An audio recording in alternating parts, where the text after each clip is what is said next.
एक टोकरी भर मिट्टी। आज हम पढ़ाएंगे एक टोकरी भर मिट्टी के बारे में। किसी श्रीमान जमींदार के महल के पास एक गरीब अनाथ वृद्धा की झोपड़ी थी। एक श्रीमान थे जो जमींदार थे। जमींदार उन्हें कहा जाता है जिनके पास खूब ढेर सारा ज़मीन हो, उन्हें हम लोग जमींदार के नाम से जानते हैं। तो उन्हीं जमींदार के पास एक गरीब और अनाथ उसे कहा जाता है जिसके आगे पीछे कोई ना हो, ठीक ना, उसे अनाथ कहा जाता है। यानी उसका लड़का न रहे, वंशज न रहे, उसे अनाथ कहा जाता है। तो इस जमींदार के पास जो है एक गरीब अनाथ बूढ़ी सी महिला रहती थी, उसका झोपड़ी था। जमींदार साहब को अपने महल का अहाता उस झोपड़ी तक बढ़ाने की इच्छा हुई। अब जमींदार साहब जो है, जमींदार साहब लोगों को ज़मीन बढ़ाने की इच्छा हमेशा जागृत रहती है। वो जितना से जितना ज़्यादा ज़मीन हो सब हड़पना चाहते हैं लोग। तो जमींदार साहब जो है सोचें कि जो है मेरी ज़मीन थोड़ी सी और बड़ी हो जाए, इसके लिए इस बेचारी वृद्ध महिला, बूढ़ी महिला जिसका आगे पीछे कोई न था, इसकी ज़मीन हड़पना चाहते थे। इसलिए ये अपनी ज़मीन बढ़ाने के लिए उसके ज़मीन को कब्जा करना चाहते थे। वृद्धा से बहुतेरा कहाँ कि अपनी झोपड़ी हटा ले, पर वह तो कई ज़माने से वहीं बसी थी। अब वृद्ध महिला से कह रहे हैं जमींदार साहब कि अपनी झोपड़ी वहाँ से तुम हटा लो, ठीक ना। तो महिला कह रही कि साहब जो है मैंने तो पूरी जवानी से लेके पूरा समय जो है यहीं व्यतीत कर दिया, अब मैं बूढ़ी हो चुकी हूँ, अब मैं कहाँ जा सकती हूँ। जैसे आदमी किराए पे रहता है, अगर मकान मालिक जो है लंबे समय तक रखता है और जब बुढ़ापा आ जाता है तब कहता है कि जो है कि क्वार्टर बदल लो, कहीं दूसरे जगह जाओ। तो अब बेचारी बूढ़ी जो है, बूढ़े आदमी कहाँ जाएंगे, तो जो है समस्या हो जाती है। इसी तरह इसके साथ भी है। तो ये सब बातें जमींदार से कहती है बूढ़ी औरत। उसका प्रिय पति और इकलौता पुत्र भी उसी झोपड़ी में मर गया था। वो अपनी कहानी बताती है कि मेरा प्रिय पति और इकलौता मेरा लड़का था, इसी झोपड़ी में मर गए थे। तो ये झोपड़ी तो ऑलरेडी उसकी प्यारी है, क्योंकि इसी झोपड़ी में यादगार उसका बसा हुआ है। उसके जो है पति का और उसके बेटे का यादगार बसा हुआ है इस झोपड़ी में। तो ये झोपड़ी तो कोई कितनों कीमत दे दे, वो झोपड़ी छोड़ के जाने वाली नहीं है। पतोही भी एक 5 बरस की कन्या को छोड़कर चल बसी थी। इसकी पतोहू भी थी, वो भी एक 5 बरस की कन्या को छोड़कर चल बसी थी, वो भी मर गई थी। अब यही उसकी पोती इस वृद्धावस्था में एकमात्र आधार थी। अब जो पोती थी, जो पतोहू छोड़ के चली गई थी, उसी पोती को जो है ये पाल रही थी। और इसके वृद्धावस्था की एकमात्र जो है यही सहारा थी। इसकी मतलब बुढ़ापे की एकमात्र यही सहारा ही थी। जब उसने अपनी पूर्व स्थिति की याद आ जाती तो मारे दुख के फूट फूट कर रोने लगती थी। अब जब उसके पहले के समय जब इस बुढ़िया को याद आती है तो वो मारे फूट फूट कर क्या करने लगती है, रोने लगती है। किसकी याद? पति की, बेटे की याद आ जाती है पहले समय की, तो ये बुढ़िया फूट फूट कर रोने लगती है। और जब से उसने अपने श्रीमान पड़ोसी की इच्छा का हाल सुना, तब से वह मृत प्राय हो गई है। पहले से तो ये दुखी ही थी, लेकिन जब से इसके पड़ोसी जमींदार साहब सुना दिए कि तुम ये झोपड़ी छोड़ के चली जाओ क्योंकि मैं अपना ज़मीन बढ़ाना चाह रहा हूँ, तब पहले से ये मरी हुई थी और इसको मार डाले जमींदार साहब। उस झोपड़ी में उसका ऐसा कुछ मन लग गया था कि बिना मरे वहाँ से वह निकलना ही नहीं चाहती थी। अब उस झोपड़ी में इसका मन लग गया था, तो तो ये कह रही है कि अब इसी झोपड़ी में मैं मरूंगी, मतलब ये प्रण ले चुकी है कि मेरा प्राण जाए तो इसी झोपड़ी में ही जाए। तो वो झोपड़ी भला कैसे छोड़ सकती है, जब वो ठान ही चुकी है, हे भगवान मेरा जब भी प्राण निकले तो इसी झोपड़ी में निकले।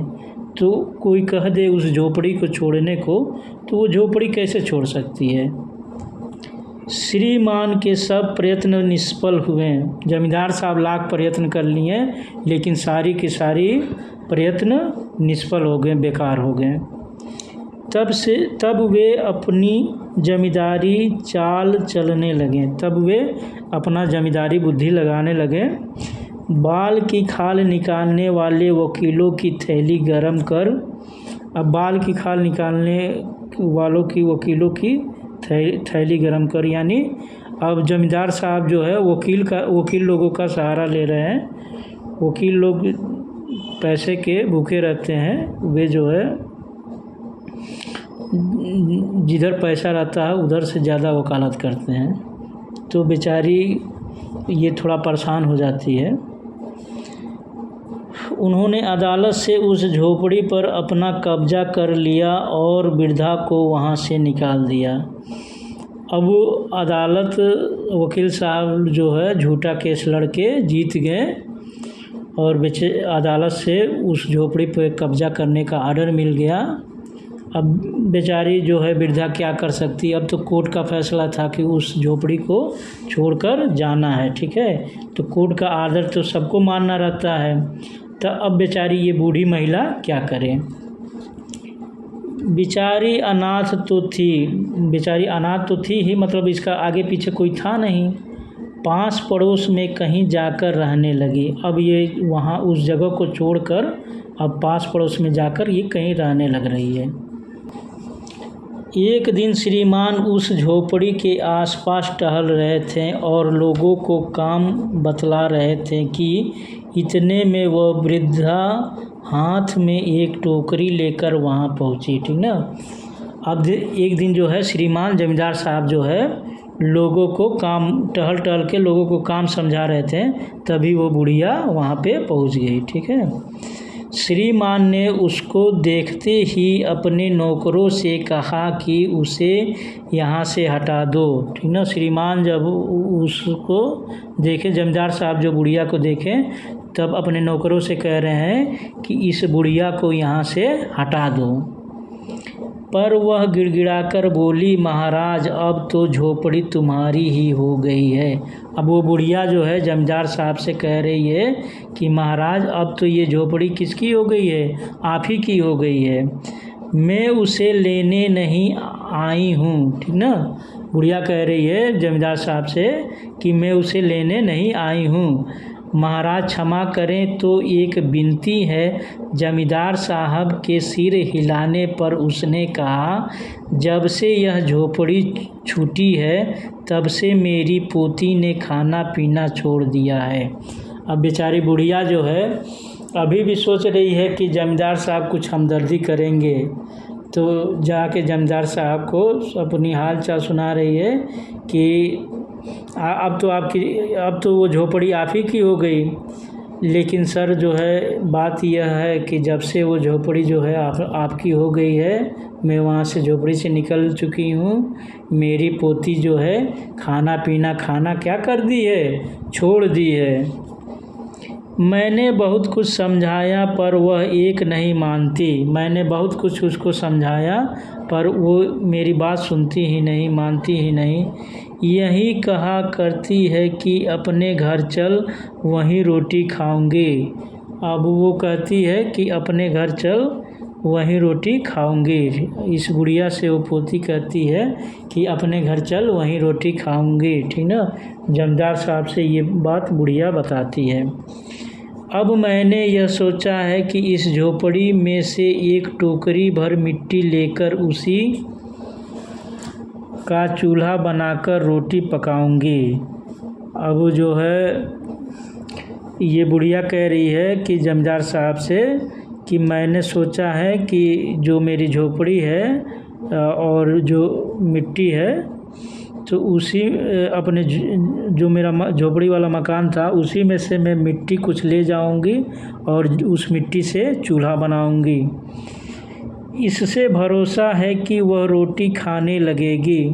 अब इससे भरोसा है कि वो क्या करने लगेगी, रोटी खाने लगेगी मेरी पोती। ये सब बातें जमींदार साहब से बता रही है। महाराज कृपा करके आज्ञा दीजिए तो इस टोकरी में मिट्टी ले जाऊं। अब जो है जमींदार साहब से वो बुढ़िया जो है आज्ञा मांग रही है कि महाराज मुझे आज्ञा दें तो इस टोकरी में क्या ले जाऊं, मिट्टी ले जाऊं। श्रीमान ने आज्ञा दे दी, जमींदार साहब ने आज्ञा उसको दे दी। वृद्धा झोपड़ी के भीतर गई। वहां जाते ही उसे पुरानी बातों का स्मरण हुआ और उसकी आंखों से आंसू की धारा बहने लगी। अब जो ही बुढ़िया अपने मकान में घुसी उसे सारी पुरानी बातें याद आने लगी। वो अपने आंखों से आंसू, उसके आंखों से आंसू बहने लगे। अपने आंतरिक दुख को किसी तरह संभाल कर उसने अपनी टोकरी मिट्टी से भर ली। अपने आंतरिक दुख को, अंदर के दुख को किसी तरह से संभाल कर एक टोकरी मिट्टी भर ली और हाथ से उठाकर बाहर ले आई। और हाथ से उठाकर बाहर लेकर आई, एक टोकरी मिट्टी भरकर हाथ से उठाकर बाहर ले आई। फिर हाथ जोड़कर श्रीमान से प्रार्थना करने लगी कि महाराज कृपया करके इस टोकरी को जरा हाथ लगाइए जिससे कि मैं उसे अपने सिर पर धर लूँ।